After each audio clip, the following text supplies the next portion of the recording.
Well, Attorney General Holder, as I said, finally responding in writing to the House Judiciary Committee concerning the investigation into whether he lied about being involved in the prosecution of journalists. Holder called the warrant he signed for Fox News' James Rosen an appropriate investigative step, as he put it, stating, quote, obtaining relevant evidence from a member of the news media is not equivalent to the prosecution of a member of the news media. Judiciary Committee Chairman Bob Goodlatte says Holder's claims raise a number of questions. We understand that he approved the warrant that was issued in the Rosen matter, but he did not read the affidavit that made the serious allegations against Mr. Rosen. So that leads to the question of why it is that the Justice Department does not have a written policy, which was also disclosed in the letter, with regard to how they gather information about reporters during these leak investigations. Joining us now, Congressman Randy Forbes of Virginia, a member of the House Judiciary Committee, as well as the Armed Services Committee. Congressman, great to have you with us.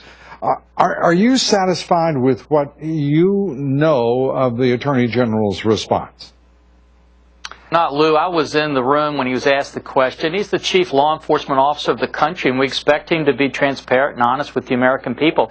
He acts more like a trial lawyer, and instead of answering questions, he loves to change the question. The response he gave back today, he said he never had an intention to prosecute James Rosen. But that was not the question he was asked and not the one he answered. He said that there was never even a potential prosecution. And you cannot possibly say when you have probable cause for a search warrant, the same standard of proof that you'd have for an arrest and charging, that there wasn't even the potential of prosecution. So I hope we'll continue making him account for the testimony he gave. Can you confirm that the Attorney General will be testifying before your committee? Lou, nobody can confirm that. What we can say is, as you mentioned, he has responded in written form to the questions, trying to give an explanation of those. He will be meeting with the chairman of both the full committee and the subcommittee on crime, and it's my understanding from talking to both of them that after that they'll make a decision about whether to have him before the full committee. I certainly have encouraged them to do that, and I hope that's what we'll see happening. Your committee, the Judiciary Committee, moving through successfully two bills. Chairman Bob Goodlatte, his strategy to take an incremental, cautious, and considered approach to immigration reform appears to be paying off. In fact, there is so little controversy around the process right now that the House is taking. It looks as though the Judiciary Committee strategy and leadership will be the one that prevails and actually lead us, if there is to be immigration reform this year, that it will be the leader in achieving that. Well, Lou, Chairman Goodlatte's doing exactly what we should be doing. And just compare what's being done in the House with the Senate. The Senate takes 8 people. They sit behind some smoke room that the American people never get to see. They write this bill, and then they come out and say, okay, American people, this is it. You have to take it. The House, we're doing something totally different. We're putting everything transparent, working it from the bottom up to make sure we have an effective bill. And we start by making sure we're enforcing the laws that we have, which is what I think the American people want us to do. There is a great jeopardy here for the Republican Party, as you know. Let's put up, if we may, please, the full screen here showing the voting trends during presidential election years. 1986, President Reagan pushes through amnesty for illegal immigrants in this country, immensely successful, and is rewarded with 37% of the Hispanic vote that year. 1988, H.W. Bush receives 30%. In 1992, he receives even less, 25% of the vote. 1996, as you see the trend as it goes forward, the low point, of course, Bob Dole's percentage, 21% of the Hispanic vote. The majority are going without interruption to the Democratic Party. What makes anyone in the Republican Party think that there will be a reward, as so many have suggested, whether it's the Chamber of Commerce, the Business Roundtable, all of the Republican campaign organizations? What makes anybody think that there will be a payoff in terms of the percentage of those voting amongst the Hispanic voters?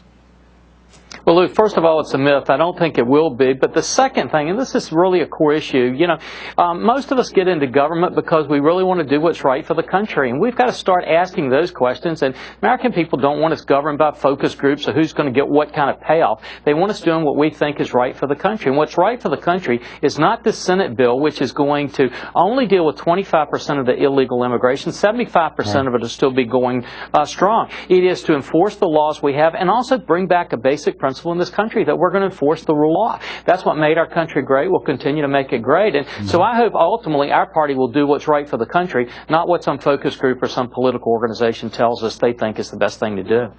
Congressman, let me ask you this in conclusion. A shocker today, the Farm Bill, the Republican measure goes down to defeat. 62 Republicans voted against it. What in the world? Does this jeopardize Speaker Boehner's position? What does it do to the party, to the legislation? How big a reversal and setback is this for the Republican conference?